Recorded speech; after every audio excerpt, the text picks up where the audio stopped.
Johnny Depp, Narcissist or Empath? Part 21. We're now into the home straight with regard to the consideration of the evidence that has been looked at in detail about Johnny Depp. I continue an examination of the evidence that has come out of the trial, provided on both sides by both Depp and Heard and relevant witnesses. I have not included the testimony about the financial matters, as that has been touched on elsewhere, and also I have left aside the evidence that was provided with regard to demonstrating a causal link between the allegations of defamatory observations by Heard and the impact upon Depp's career. Those are matters that aren't pertinent to the assessment of his character. Of course, a jury has to determine who they believe with regard to this evidence, and I'm including both what Depp has to say and his witnesses and those of Heard and her witnesses to give a feel, of course, for the various allegations flowing between the two and the various positions of them. You, no doubt, have made your own mind up as to who you believe, but it's important to provide both sides and to consider this evidence as part of this analysis. In his testimony, Depp said he'd never struck Heard or any other woman, and had sued her to clear his name and to repair the damage that her allegations had caused to his career. Assertion of control, or an empathic individual who's been wronged and taking appropriate action, pursuing his empathic trait of justice. Depp described his childhood with an abusive mother and said he'd used drugs as self-medication to cope with childhood trauma. He denied having been addicted to any substance other than oxycodone and stated that Heard had grossly embellished the extent of his quote-unquote substance abuse.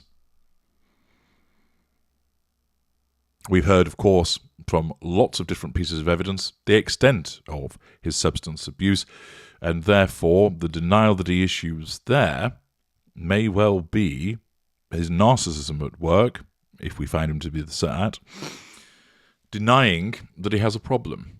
Of course, it's also common for addicts who are not narcissists to deny that they have a problem. Depp testified that Heard often insulted him verbally, and that as these incidents continued to escalate, he went straight to what he'd learned as a youth, which was to remove himself from the situation so that it couldn't continue, because there's only so much your ears can hear and never forget. Is that the response of an empathic victim, or a normal victim, or even a narcissistic victim that is protecting themselves? Or is that a narcissist asserting control through withdrawal and, when providing that evidence, demonstrating facade management? Depp testified that Heard had sometimes been physically abusive and testified about the specific incidents that Heard had alleged he had been violent. He denied becoming violent over a comment Heard made about one of his tattoos in 2013 and claimed Heard withheld his medication to help treat the withdrawal symptoms of his prescription painkiller addiction while he was detoxing in the Bahamas in 2014. He testified that, during the incident on a private plane flight in 2014, Heard had tried to initiate a fight, but that he locked himself in a bathroom to avoid her and eventually fell asleep in there after taking 2 painkillers. Assertion of control through withdrawal, or simply protecting himself from her vitriolic narcissist attacks. In another, Depp accuses Heard of throwing pots and pans at him, where she admits to, while in another, Depp accuses Heard of kicking a bathroom door into his face, to which Heard says she can't remember, as she was on Ambien at the time. Depp testified that the argument in Australia in March 2015 originated after Heard had a conversation with Depp's lawyer about signing a post-nuptial agreement. He said he once again locked himself in a bathroom while Heard was banging on the doors and screaming obscenities and wanting to have a physical altercation. He said he was left distraught by the incident and relapsed by drinking vodka when he exited the bathroom.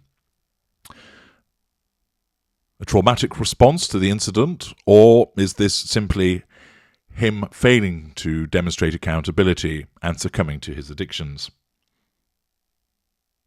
After hiding in a closet for some time, he began writing on the walls with his own blood about little reminders from our past that essentially represented lies that she told me, lies that I'd caught her in. He said he lied to Australian healthcare professionals about the cause of the injury because he didn't want to get her in trouble. Facade management or genuine emotional empathy for his then wife. In December 2015, he stated that he'd accidentally headbutted Heard while trying to prevent her from attacking him, and that Heard had tried to fake breaking her nose with nail polish. Revision of history or accurate reflection. He further accused Heard of hitting him in the face during an argument at a birthday party in April 2016, and of leaving human feces on his side of the bed soon after, as we've analysed previously. Under cross-examination, Heard's legal team played recordings of Depp. In one recording, Depp tells Heard, "Walking away is necessary, especially between you and I. It's of utmost importance. The next move, if I don't walk away, it's going to be a bloodbath like it was on the island."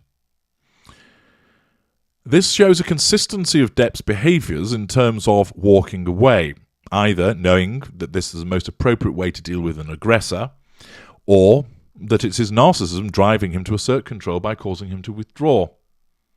However, does it also demonstrate the use of threat? If I don't walk away, there's going to be a bloodbath. And what was that bloodbath on the island?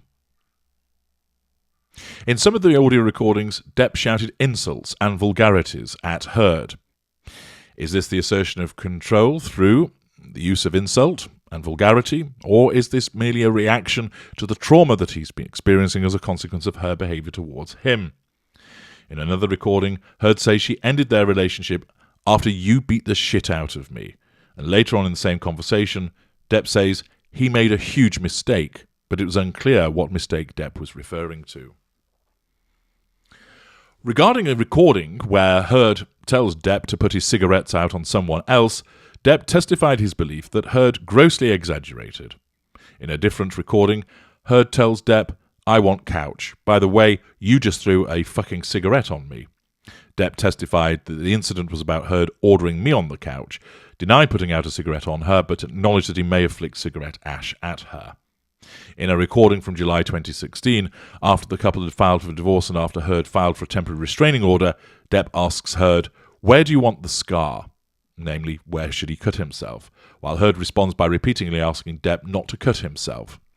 Is this again the application of control through the use of threat by Depp, or simply his traumatic response to the behaviour that he's experiencing? Depp testified that he wasn't threatening to hurt himself, but that he was broken and couldn't take it, and that he'd asked Heard to spill my blood because that was the only thing she didn't have at that point. Is this latter revision of history, facade management and pity play, or an accurate recollection of what went on? Regarding a text message where Depp stated that he had fucked up and went too far in our fight, Depp denied that this was describing physical violence. In another message regarding a May 2014 flight, Depp states that he took powders, pills and various types of alcohol, including 1,000 Red Bull vodkas, becoming an angry aggro Indian in a fucking blackout, screaming obscenities and insulting any fuck who got near. To which Depp testified that he was exaggerating. Exaggeration is a form of grandiosity, but it also might be a convenient way of deflecting from certain behaviours. If those behaviours were accurate, are those the manifestation of the narcissistic assertion of control and, again, a failure to account for his behaviour, or is it simply the presence of the addictions? The court was shown a video of Depp smashing up cabinets while in a drunken rage. Heard looked close to tears in the video, and her chin wobbled as she was watching the footage inside the courthouse. Depp can be heard in the video shouting, "Motherfucker, motherfucker," to the sound of punching a wall. Heard asks, "What happened?" as items can be heard being thrown and battered around. Heard said, "All I did was say sorry. Did something happen to you?" "I don't think so. You drank this whole thing this morning. You're smashing shit."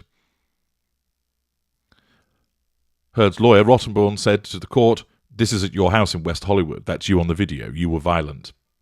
Depp stated, "Clearly I was having a bad time. I don't know what with regard to, but being illegally recorded by your chosen other is quite fitting with the rest of the photographs and tape recordings. She tried to hide it from me and laughed and smiled at the end. That was the most interesting part." The recording of these incidents, of course,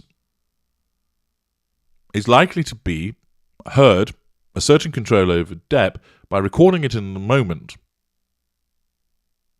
in order to capture his behaviours and an edited version to portray him either as an abuser driven by his absence of emotional empathy, or to at least utilise the portrayal of him as an abuser, even though it's not predicated on an absence of emotional empathy, but quite simply is as a reaction to the way that she treats him, or a response to his inebriation and intoxication, which again could well be a response to the way that she treats him. Depp admitted, "I did assault a couple of cabinets, but I didn't touch Miss Heard." Rottenborn said, "You may have been drunk." Depp responded, "It's a possibility." "You poured yourself a mega pint of red wine?" Rottenborn asked. "A mega pint?" said Depp. "I poured myself a large glass of wine. I thought it necessary." Rottenborn asked, "You're bigger than Amber physically?" "I wouldn't say that," Depp answered. "Standards of Southern gentlemen are not in your mind in this particular moment?" Rottenborn asked. Depp said, "I don't know about anyone else, but I've had experiences where one does stray from complete control over their emotions at times. I did not try to intimate Miss Heard. Why was she filming? If she was scared to death, why didn't she leave?" Is that a fair question, or is that deflection to avoid accounting for his own behaviour? What's clear between the two, that there was repeated, violent, both verbal and physical, altercations. Is it the case that they were always initiated by her?